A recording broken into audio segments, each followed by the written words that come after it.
d'honneur au drapeau par le général Lecornu. Monsieur, je tiens à vous saluer d'être venus aussi nombreux pour cette cérémonie qui s'annonce vraiment prégnante. Merci. D'abord, saluer respectueusement les autorités militaires et religieuses, les associations d'anciens combattants, les porte-drapeaux. Saluer également Monsieur le député, Monsieur le conseiller général et mes collègues élus locaux. Je tiens également, au nom du conseil municipal, à souhaiter à vous toutes et à vous tous qui avez répondu à l'invitation de Monsieur le Maran la plus cordiale des bienvenues.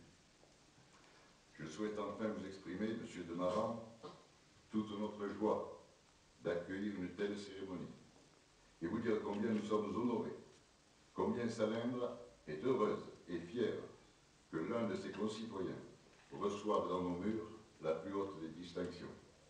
L'Ordre national de la Légion d'honneur est la plus haute distinction honorifique française. Il a été institué le 19 mai 1802 par Napoléon Bonaparte pour récompenser les mérites éminents, militaires ou civils, rendus à la nation française. La devise de l'ordre est honneur et patrie. L'homme est droit, vertical, toujours prêt à s'investir et à servir. Aussi reçoit-il en retour la considération de tous. La présence aujourd'hui des autorités civiles, militaires et religieuses, des porte-drapeaux, de sa famille, de vous, mesdames et messieurs, en témoigne. En clair, il jouit de l'estime de tous. Le maire de Salindre l'a précisé, par votre action de tous les jours pendant de nombreuses années, vous êtes mis au service de la population. Et dans ce corps d'élus tant décrié, on a besoin, énormément besoin de gens comme vous, qui redonnent à la population la place qui est celle des élus aujourd'hui. Jacques Maran, vous appartenez à cette génération qui a connu les drames et les horreurs de la guerre, une guerre pas comme les autres, mais une guerre qui mérite son nom. Vous faites partie des 3 millions de jeunes Français qui ont été appelés au cours de leur service militaire à participer aux opérations de maintien de l'ordre et de guerre en Algérie.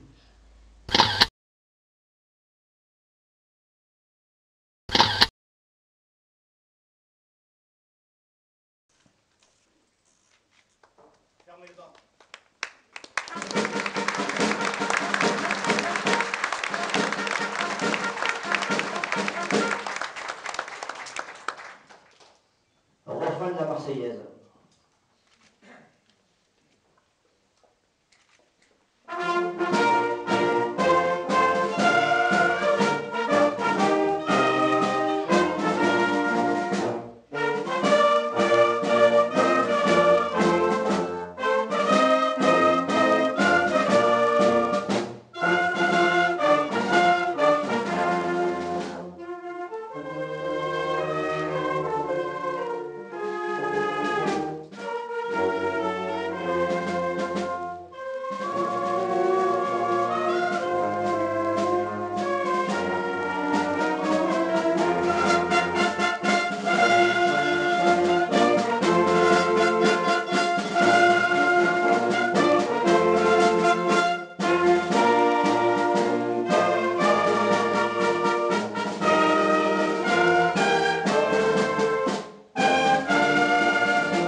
Mesdames, Messieurs, en vous remerciant tous ce soir, c'est d'abord un exemple d'unité, de solidarité et de partage que je désirais absolument retrouver avec vous.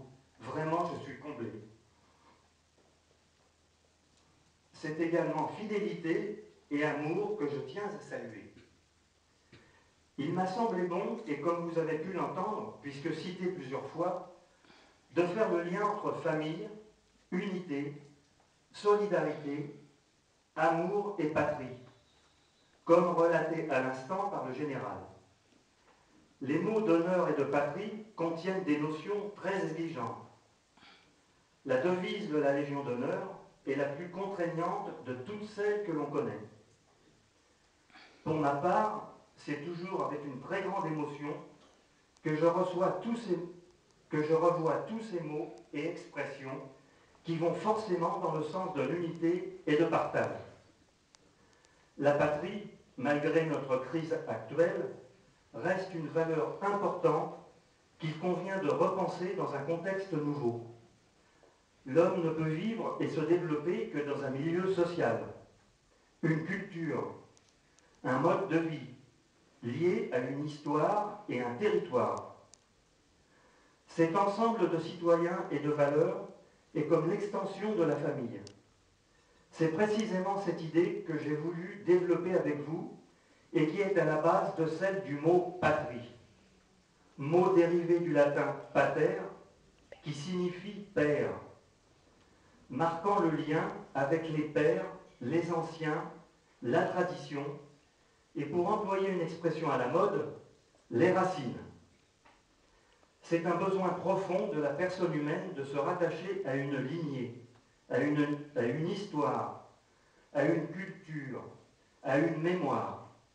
La patrie est alors une valeur morale importante.